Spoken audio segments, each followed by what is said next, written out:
2, 3, 4. Hi everyone, this is Jewish Talk coming to you from Nassau Community College on 90.3 WHPC. Also streaming on the iHeart and the iTunes app. This program is later archived on Spreaker.com. So hi there, my name is Rabbi Perl. Good morning, good afternoon, and good evening. It all depends on when you are joining us. But thank you. Thank you for joining us. Today I'd like to give you a fascinating background of the significance of this weekend, especially yesterday. On the Jewish calendar was the 19th day of Kislev. And on that date, in the year 1798, Rabbi Shneir Zalman of Liadi, who was a leading disciple of the Maggid of Mezrich, he was the founder of the Chabad Hasidim. And it was on this date, in 1798, he was released from his imprisonment from a fortress in Petersburg. He had been held there for 53 days on charges that his teachings threatened the imperial authority of the Tsar. More than just being a personal liberation, as you can understand, this great leader, Rabbi Shneir Zalman of Liadi, was the founder of the Chabad Hasidim. This is looked upon as a watershed event in the history of Hasidism and herald a new era in the whole purpose and revelation of the inner soul of the Torah. And in fact, in Chabad circles, yesterday and today, continues today, is celebrated as the Rosh Hashanah of Hasidism, the new year for Hasidism. And it stands alone on the importance of this date and its ongoing impact on Jewish life in general. What I want to share with you today is what the Rebbe spoke about on this date in 1968, where the Rebbe spoke about the essential role of peace on the path to redemption. This was in 1968, when America's cities were aflame. So this has a lot of impact and reflection on the world and the society in our country here today. In 1968, in April of that year, Martin Luther King Jr. was assassinated in Memphis, and that set off riots in 125 cities. Whole neighborhoods burned, with parts of Washington, Baltimore, Chicago the most devastated. As you may remember, it took tens of thousands of National Guardsmen, the U.S. Army troops, days to restore order in those smoldering streets. This wasn't even the beginning. The United States had experienced outbreaks of rioting, violence, looting every year since 1962. Particularly bad were the 1965 Watts riots in Los Angeles, which resulted in 34 dead and 1,000 injured. 2 years later came the long hot summer of 1967, which of course left a slew of cities smoking, reduced to nothing, like Newark and Detroit end up being like rubble. So there was a wave of social unrest that would reach its crescendo in 68. Much of it was a reaction to racial inequality. Yet race was far from the only factor. Young people, many from affluent homes and leading universities, were violently protesting a wide range of real and imagined social ills, from the Vietnam War to capitalism at large. They flouted the laws, they fought with the police, and took over college campuses. And I'm sure many of you remember this very clearly. Violence was everywhere. King's murder was followed 2 months later by the assassination of Senator Robert F. Kennedy, killed minutes after delivering a televised campaign in Los Angeles. Then in August of 68, there was an assortment of anti-war and countercultural protests descending on the Democratic National Convention. I mean, this goes beyond my conversation here, because I'm not just simply here to give you the history. That year, the Hasidic holiday that I'm talking about today, the 19th day of Kislev, which celebrates the liberation in 1798 of the first Chabad Rebbe, the founder of Chabad Hasidism, fell out on December the 10th. It was a cold winter night in Crown Heights, and the Rebbe marked the occasion with a special Farbrengen. That evening, he addressed thousands in the hall, including the New York City officials, commissioners, and judges.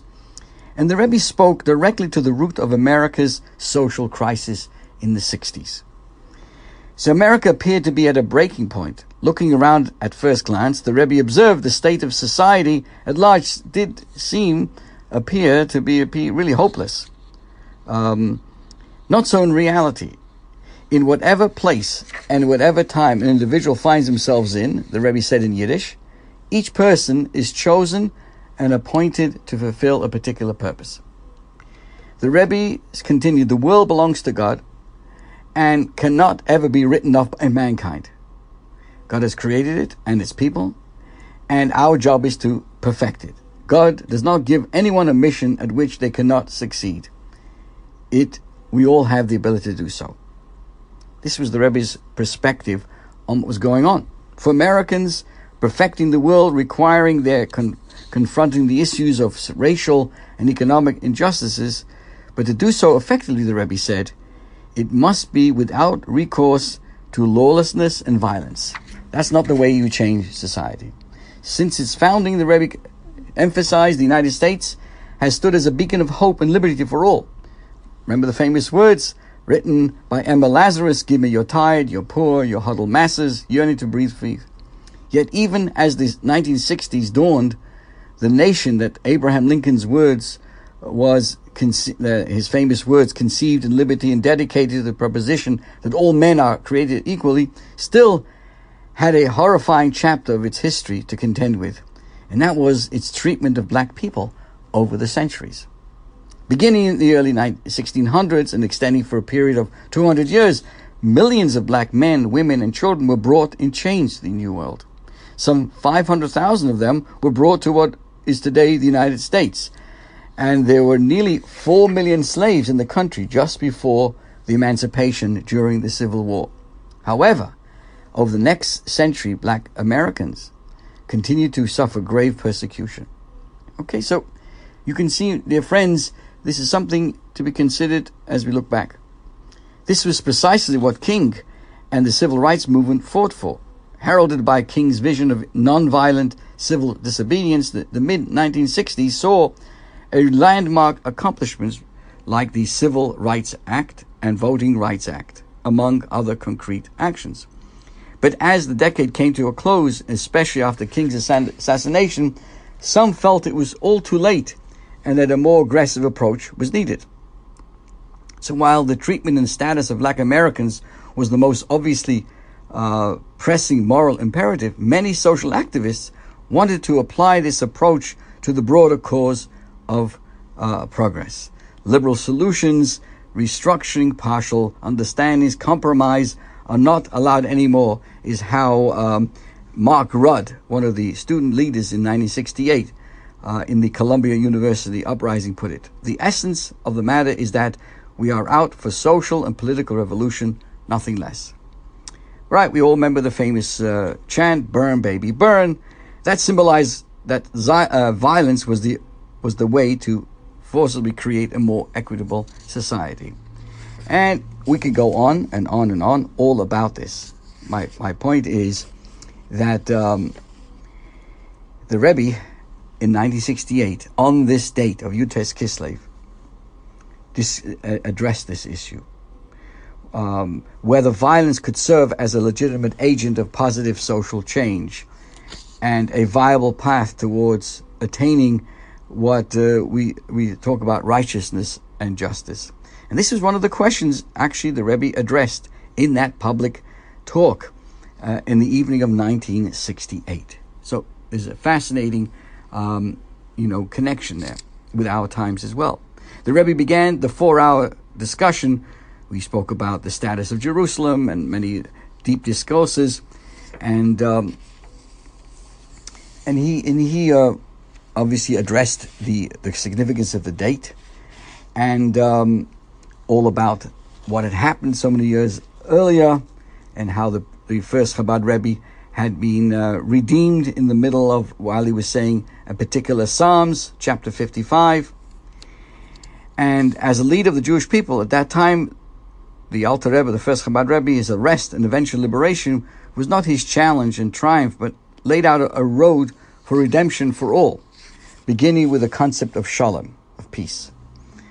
This encompasses, the Rebbe says, both a literal translation of shalom, peace, as in opposed to the opposite of war, but also drawing from its shared root with the word shalem, which means to complete. And so a central teaching of the first Chabad Rebbe was that human beings must not allow themselves to be controlled solely by their emotions. Instead, they must endeavor to apply their intellect to everything around them. It means use your seichel. And allow that to guide and mold one's emotions. And crucially, the actions with intent and energy. So the Rebbe went on to explain this idea of not negating the emotions, but infusing them and uplifting them with intellect is a form of redemption on an individual level. Because we all know, in Jewish tradition, the individual is referred to as a small world, olam katan. But he or she is at the same time always in communications with the bigger world. And what we do individually impacts the world around us. And all of this was what the Rebbe was explaining. That true redemption can only come about through the fundamental values endowed by God to humanity, which is to transform this world from chaos into order. And just like logic dictates the choice of good over evil, this being beneficial not only for the individual soul, but for the material self, the same rules apply for the world around us. That through acts of violence and destruction, said the Rebbe, we abandon the path of righteousness and justice. Nothing can be accomplished in that approach, and eventually becomes destructive even to his own family and ultimately to himself. So violence, the Rebbe explained then, could not be easily subdued. Easy gains brought about through such actions can only appear as such in the short term. Okay, it's peace again, but that's not really a change. It does not create long-term progress.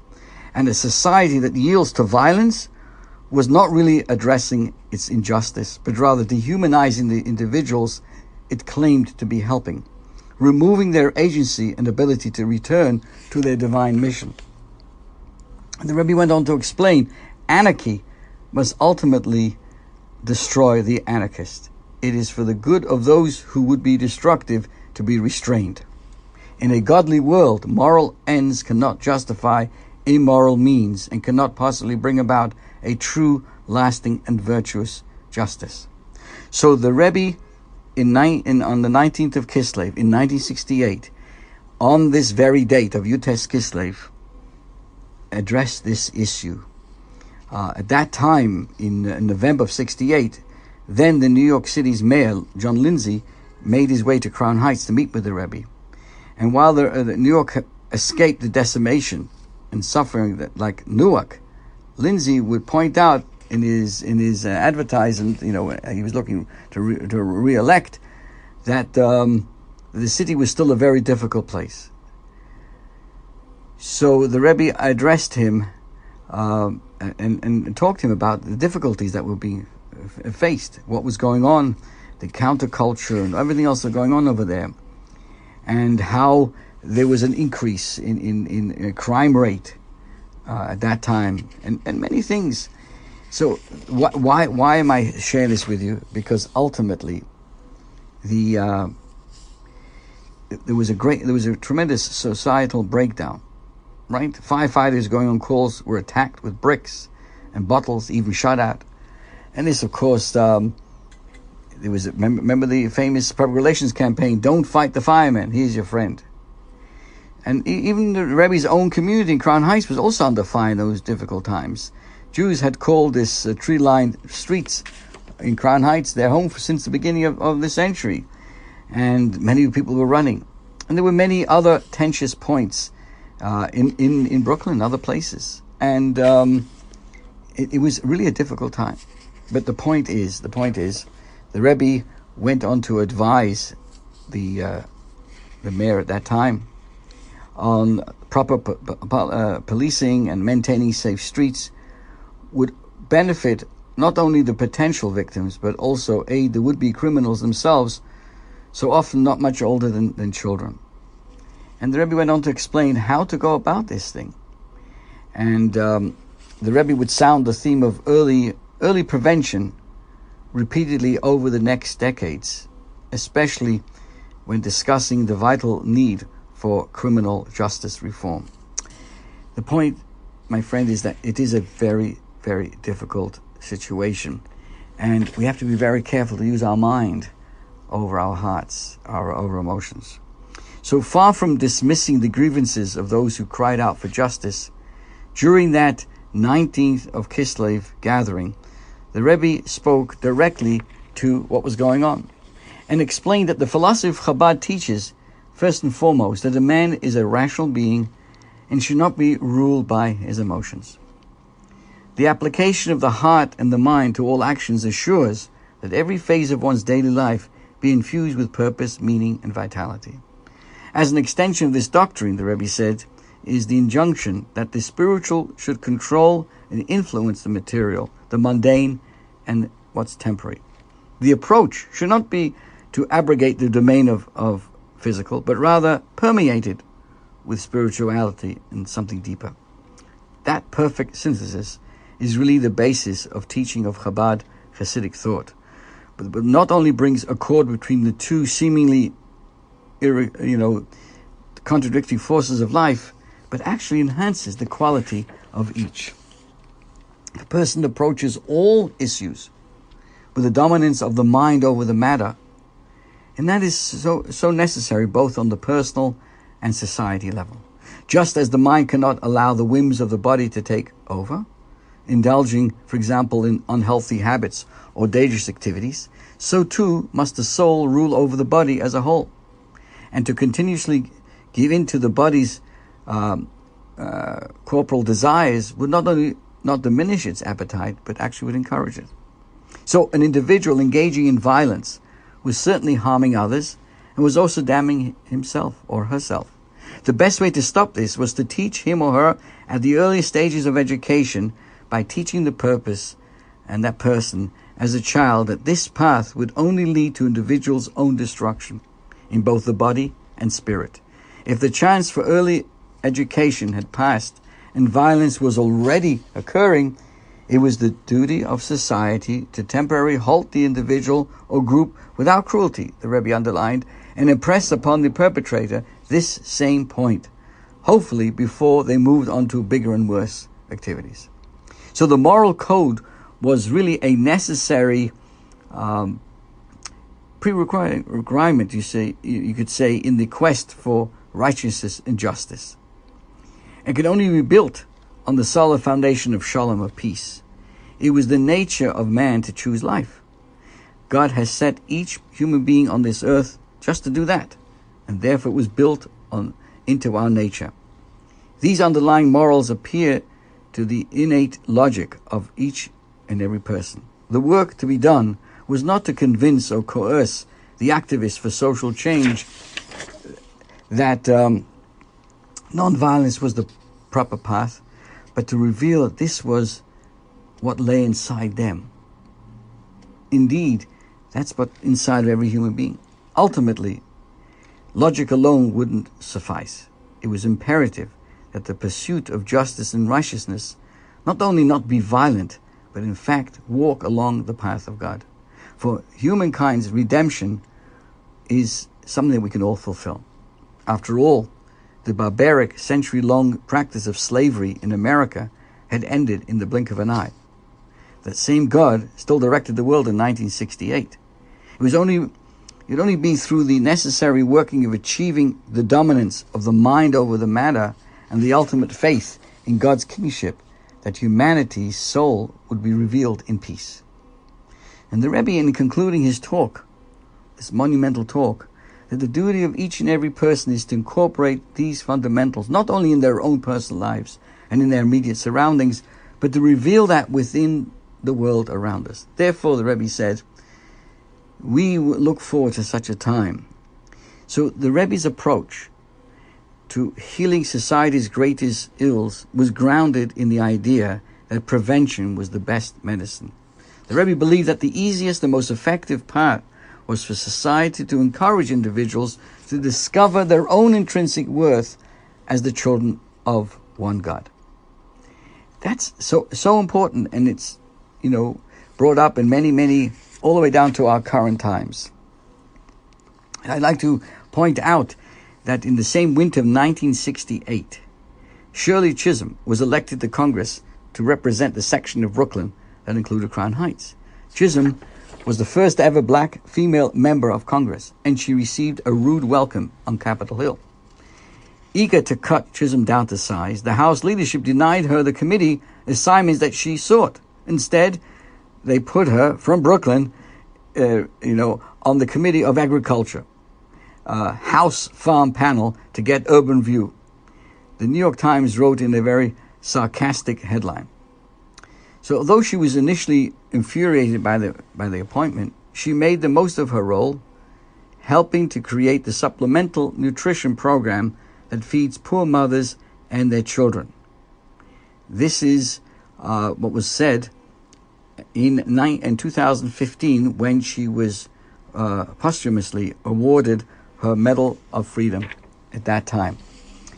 And one constituent of Chisholm's that helped her outlook, even though she was being relegated to in charge of the farms, was revealed most recently by Dr. David Luchins.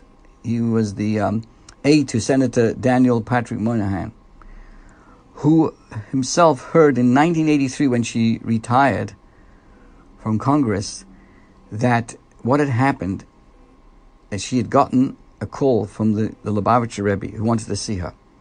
When Chisholm came to see the Rebbe, she told him that she felt humiliated by the assignment and didn't know how it would help people in her district. Well, she was in charge of farms. She was in charge over, residential neighborhoods in Brooklyn.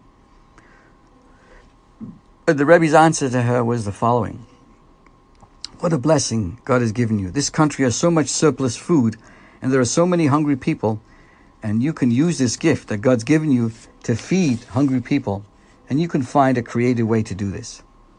On the first working day in Washington, she met the freshman senator, Robert Dole, from Kansas, who had another problem: what to do with extra food the farmers in his state were producing. She said, "1 second, the rabbi."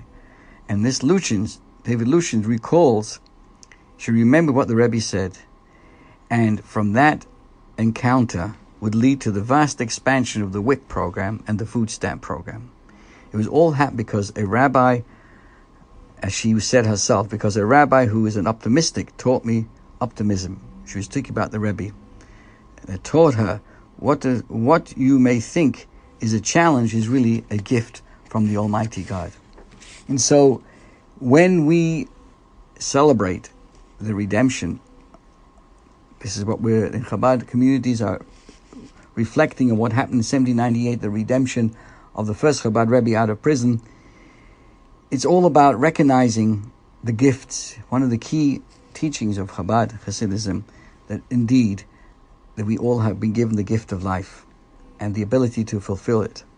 And the Rebbe absolutely believed that America and the world at large could heal itself and become more just and righteous, and a righteous home for all of humanity, as long as we use our heads, our minds over our heart, and not allow or help bring up generations recognizing that, as opposed to just responding to the symptoms. And this is clearly what was going on in 1968, and it's been proven time and time again. Any constructive change in society must come with an open mind, sitting around the table, creating consensus and appreciation. And that is why I wanted to share that with you, because the Rebbe's approach is reflective of the inner dimensions of what Hasidism. When you see a Hasid, and hear about Hasidism in general, key to the Chabad philosophy is always to look to synthesize physical and spiritual, body and soul. They really should not be, at each other's throat, so to speak. On the contrary, the soul needs the body to be able to go about its work. And the body needs the soul to be able to fulfill a mission in life. So rather than spending one's whole life with these inner conflicts and inner contradictions and back and forth, recognize that each, just like, let's take a wild horse. You're able to train it to become a racehorse. And then with that racehorse, the rider can win all kinds of competitions. So too, the body is only waiting for it to be elevated and used properly, and then it becomes an amazing vehicle and vessel for the Almighty God. Let me just conclude with one story. When the Alter Rebbe, the first Chabad Rebbe, was in prison, And one of the reasons why he was put in prison at that time, the Ottoman Empire was in charge over the land of Israel, and they were at war with Russia, and the first Rebbe was sending money to Israel. So the government thought, oh, he's supporting the enemy. In fact, he was sending money to the poor Jews who lived in Israel at that time, in Palestine, as it was called, way before. So eventually they realized that all these accusations were false, and one of the big leaders came in, ministers came to talk to him in about spiritual stuff, and he wanted to know. The Torah tells us, God says to Adam after he ate from the tree, he calls out, Ayeka, where are you? And we all know the question. God knows where everybody is at all times. Why would God ask of Adam, Ayeka, where are you? I mean, you can't hide from God. We think we can hide from God. We can't hide from God. And of course, Rashi tells us it was like a way to start the conversation, like an icebreaker. Where are you? Kind of to get the conversation going. So they asked the Alter Rebbe, they asked him when he was in prison, what is your insight to this? And he answered the following, that God's question of man, Adam at that time, was going to be a question that all of us would be asked at all times. Where are you? God knew where Adam was. God knows where we're at all time. The question is, God was saying to Adam, where are you on the scale of fulfilling one's mission? Is my investment in bringing you into this world each and every day, is it paying off? Where are we holding? Are we using our mission properly? Do we realize our role is to bring the perspective, a godly perspective, a spiritual perspective, an uplifting one of humility, one of appreciation? Like what is the purpose? Where are you? Where are you? Like what are you? Like we're all being asked the same question. Where are you? Where are we on the Richter scale, so to speak? Are we creating? I'm just using this word. Are we creating? Volcano eruptions in life, in any level, or are we creating beauty? Are we creating a recognition of the Almighty God? And this is what I'd like to share with you today, my friends. Let us take this special weekend, starting from 1798, with the beginning of the Hasidic contribution to Jewish life, which was to look at life with joy, with optimism, to recognize the mind. Don't allow the emotions to take care of the mind. The mind has the ability, and the mind itself can also be directed to help bring positive change in one's emotions, and obviously change the person's actions, whether we're talking about the current times, society-wise, or even ourselves individually. Just wanted to wish everybody a wonderful day, a good Yontif. This is we call a good Yontif, and looking forward to speaking to you. Thank you again. Have a wonderful, safe day. 1, 2, 3, 4.